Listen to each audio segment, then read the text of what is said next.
Hello everybody, I know it's been a little while since we've made any type of aquarium content for our channel, but today we're bringing you a quick little video of our dream blue velvet shrimp. We picked these shrimp up from my friend Linda's house. She had just dozens and dozens and she was trying to thin out her numbers a little bit, so she gave us this batch and here we are getting ready to drop them into my son's aquarium, which he already had set up and ready to go. So the Dream Blue Velvet Shrimp, they're a variant of the ever popular red cherry shrimp.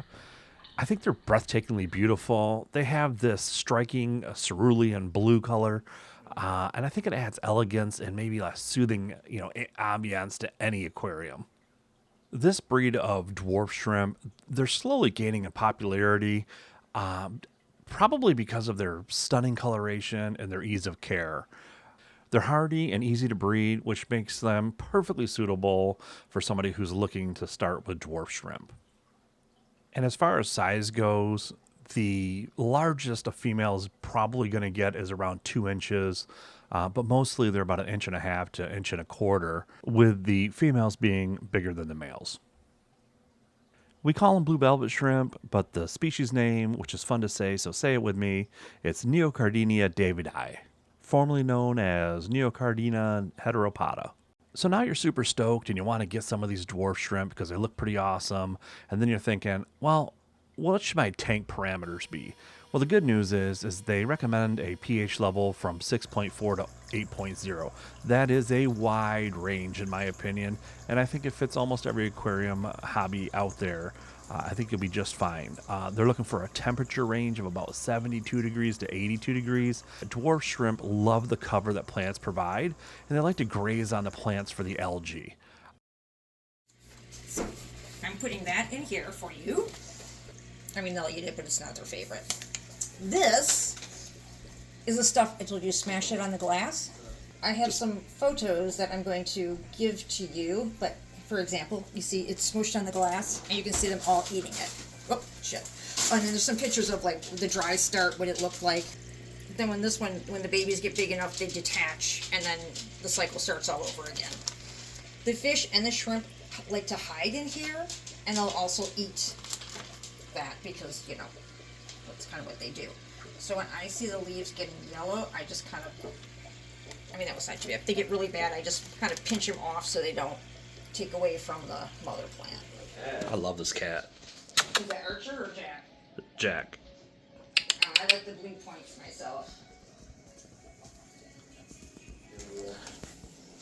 But basically, Like go somewhere, like Homer has to have a cave to molt in because they're very vulnerable after they molt. That's like when somebody just like the long shoots, and like if that's all they have, they'll just climb on that. Like these Java ferns, they only grow on like wood or something else. They don't grow in the substrate, so that's like a perfect thing for them is to take some, and you can either put the roots like through the little holes to secure it, or you can do like a little bit of super glue, but on the rhizome. This is coming.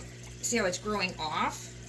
Ideally, this either should be snipped and put on another piece of wood, or like have some other wood by it, because it needs something to attach to. And you use just the super glue on this, right? Yeah, either super glue or like so you can kind of feed the roots in through the holes there. And then if you don't want to see the white of the super glue when it dries, you can just sprinkle a little sand over it. But this one is growing, like I said, it started here, and like look at how when it's taken off. So this is. And that's what we're doing, just prepping this for transport. So we're going to drain it down and get a little process here. So I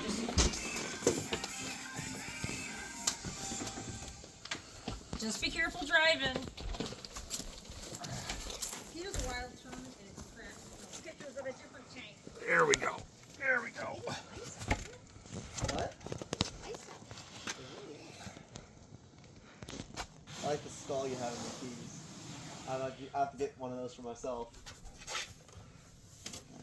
All right. That'll keep it from sliding anywhere. Put this box right here. And just remember the plants are the plastic. You have to fix it in editing. I want to thank my friend Linda for hooking us up with this shrimp enclosure, this planted tank. I think it's beautiful. We're on the way home now. We're being very cautious. driving very slowly and cautiously as not to slosh the aquarium around. Awesome. All right, it survived the trip home. Let's get it downstairs.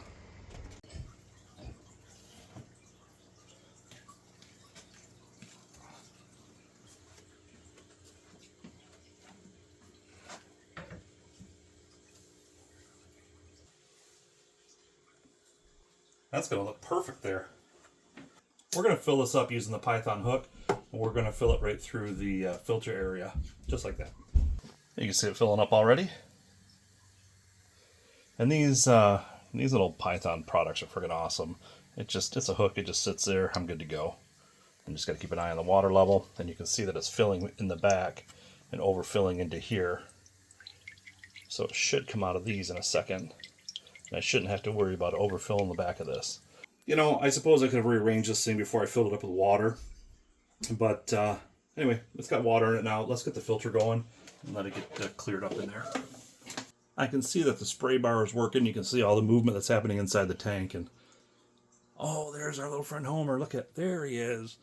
This is, that's Homer, guys. Get used to seeing him. We're going to call this the House of Homer.